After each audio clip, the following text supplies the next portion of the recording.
people often believe you have to predict to have your money grow in the market, but actually that's wrong. And if you just know how to follow price, then you can actually tell what's going on. It's almost like having X-ray vision.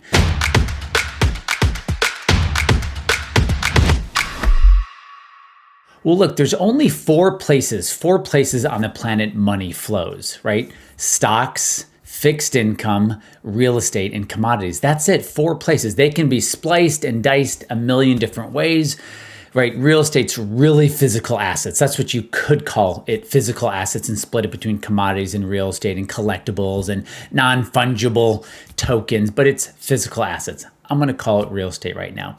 When we know where the money is flowing, we don't have to predict, and we actually know what's coming 6, 9, 12 months.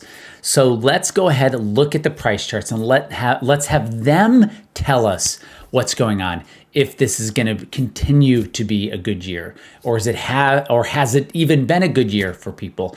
So let's jump over to the price charts and look at where money is flowing and learn from the charts where we should be positioning. All right, so let me do this. Let me jump over and let's do this. Let's just start with total stock market for the US. So not trying to look at small cap or mid cap or large cap or NASDAQ 100 or S&P 500 or any of that. Just all the stocks in the US, let's look at them. So here's the price chart right here.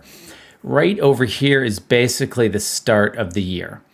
And so basically what I see a market making new lifetime highs once, twice, 3, 4, 5 times so far this year, looking like it's going for its 6th time. So as far as equities go, looking good. If you want to look at all world, we can just put in VT and C. We pretty much have the same picture. So world equities absolutely going up into the right, and US equities going up into the right. So equities is a major asset class on the planet, one of those 4 asset classes. So that's doing good. Let's look at the commodity complex. So just think of this as all the commodities on the planet.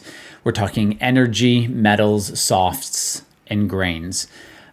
So you're kind of looking at the S&P 500 of commodities. Now, doesn't look as pretty as the S&P, but this is the beginning of the year down here, and you can clearly see that this market is up for the year and coming out of the COVID bottom. It actually made a low in May. This is where the COVID bottom was for stocks right here. And notice how commodities actually broke below that. Pretty interesting.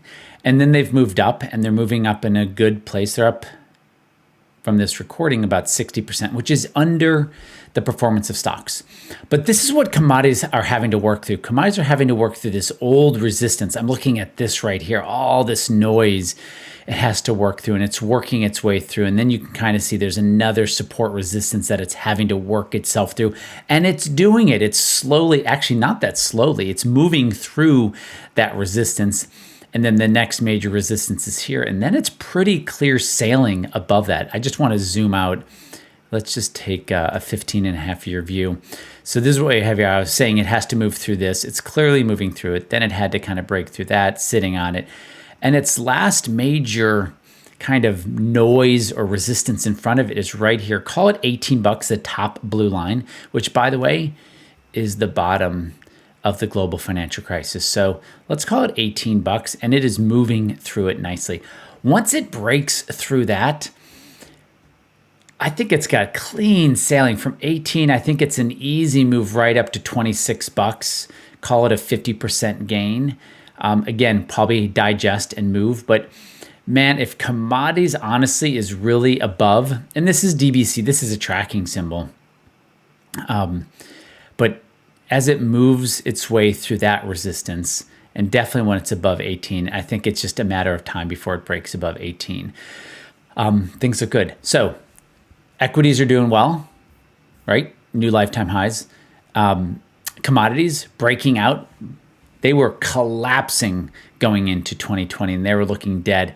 Clearly have gotten back up on its feet and moving higher. Now, when commodities move higher, guys, that's inflationary. Like when the stuff you buy goes up in price, that's inflationary. Printing money, not necessarily inflationary, because the stuff you buy has to go up in price. And all we've seen is asset inflation. So we've got the second asset class, which is commodities. It's looking great. Even this little correction here is looking great. It's happening above this. So this correction is looking really good. If I were to put the index in, the CRB Index, just to do a super zoom out here, let's just go out 20 years to just quickly show you. It's got to be above that, right? The low right there in 08, the low in 02. And if I zoom out even more, just to show you what this thing had to get above, right? Major resistance that it's having to get above, and it's doing it. This was absolutely a clean out for commodities. It is broken above that, and it is doing that. So I've got to just check. Let's go out 50 years. Let's go out 50 years. Yeah. So commodities really above that. This is the CRB index. So this is an index. So you can kind of see, if you look back to the 70s, that if you're above that blue range, good. And what a clean out it had in 20. Just like this clean out here above, if you look at this, there was a clean out there and just couldn't recover. Really, to me, looks like the reversal just happened below here, right here. So commodities are woken up again. They're moving, and they're giving equities a run for their money. We'll look at what they're doing year to date in a moment. And then I'll do one more asset class. I want to do bonds, and this is BND. Oops, a little too fast on that. This is BND right here. And BND is basically the S&P 500 of bonds in the US. I'll show the world one too, but here's basically bonds this year. And it broke a pretty significant support right there, and it's broken below that, and it just continues to look weak. So we have this major asset class called bonds not looking too good coming into 2021, and it just went sideways for the second half of 2020 last year. So it's really weakened a lot. And then if we look at international bonds, BNDX, we see a slightly better story. If you look here, it's still above these September 2019 highs, right? So that's good, but it's really kind of battling to get above. I'd like to see it above that, but international bonds are definitely performing better. But still, if you look at even international bonds, they're down for the year, not much, 2 or 3%. So let's think about what we know right now. Money is always flowing somewhere. And when money is flowing somewhere at a significant amount, price goes up on that asset. Equity prices are going higher, commodity prices are going higher, bond prices are going lower, real estate prices are going higher. The reason I'm not showing you a real estate price, and no, real estate is not home builders. I mean actual houses and land and triplexes and multifamily units. Real estate is going up all over the world. So you have 3 major assets going up, 1 going down. So let me do this. Let's just look at year to date here. This is the all US, and all US, let's just look here. Let's just see what it's up, just to get some perspective. About 7%, for the year so far. VTI. Let's look at DBC, and that's the commodity one. Let's just see what that's up for the year, just for some perspective. 14%. So it's doing twice as good as the stock market, and being up 7% in a quarter's not over yet, is pretty good. The fact that the commodity complex is up twice that. Now that could say inflation is coming. I'm not talking interest rate inflation, what the 10-year treasury is, but when commodities go up in price, that is inflationary. And then lastly, let's just look at BND. And just right away, you can look at the price chart and know that BND is just absolutely struggling. U.S. bonds are struggling. And let's see what they're down for the year. I said 2 or 3%, 3.5%. So bonds are down 3.5% for the year. And let's do BNDX. Let's see what we have here. BNDX should be slightly better. Yeah, slightly better or less worse. Only down 2% for the year. So what do we have here?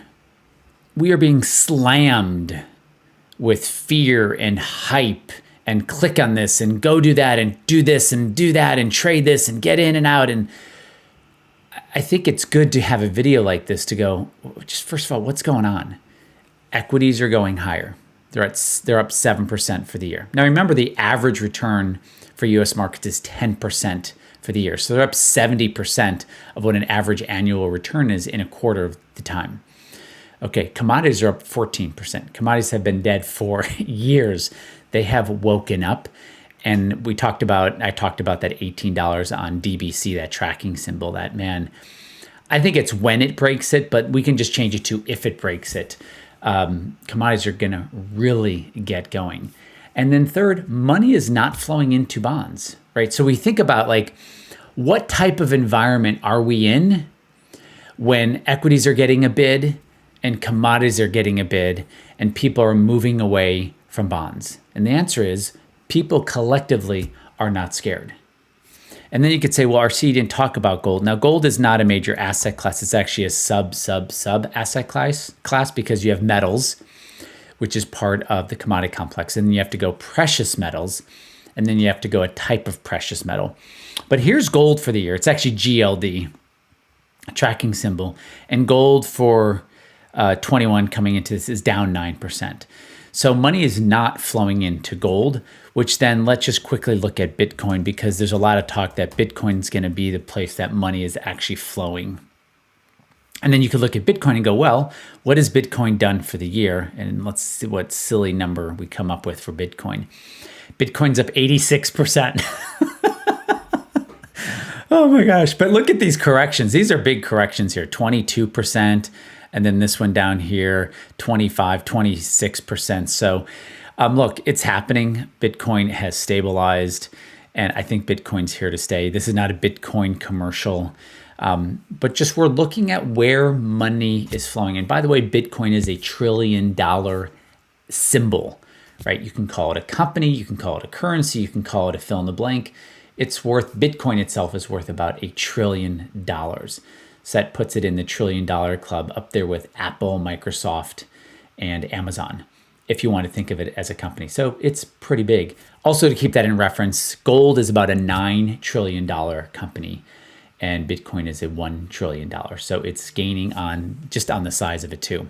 So takeaway, guys, big picture, you got to take the step back and just ask yourself, where is money flowing? Where is price increasing? The answer is price is increasing to equities, both international and domestic, and price is going up for commodities. Price is going up for real estate. I did not show a price chart, but all you need to do is check your local real estate prices to know that prices are going up for real estate. They are not going up for gold, and they are not going up for bonds. So the places where people go when they're scared, that is not going up, or it's noticeably falling. And the place people put their money where they're like, hey, things are good, those are going up. So that's kind of the big picture of what's going on. And it's nice to take a step back and just go right to the charts. We'll end with just kind of we'll do VT, which is all world. So it's an all world ETF. We'll keep it with that new lifetime highs are a sign of strength. New lows are a sign of weakness. Let's keep the big picture in front of us and keep things super simple. Hey guys, if you like this video, you will love my other videos. Please go ahead and hit the like button, subscribe. It makes a difference. I appreciate you guys being in my world, and I look forward to seeing you on the next video. Okay, bye.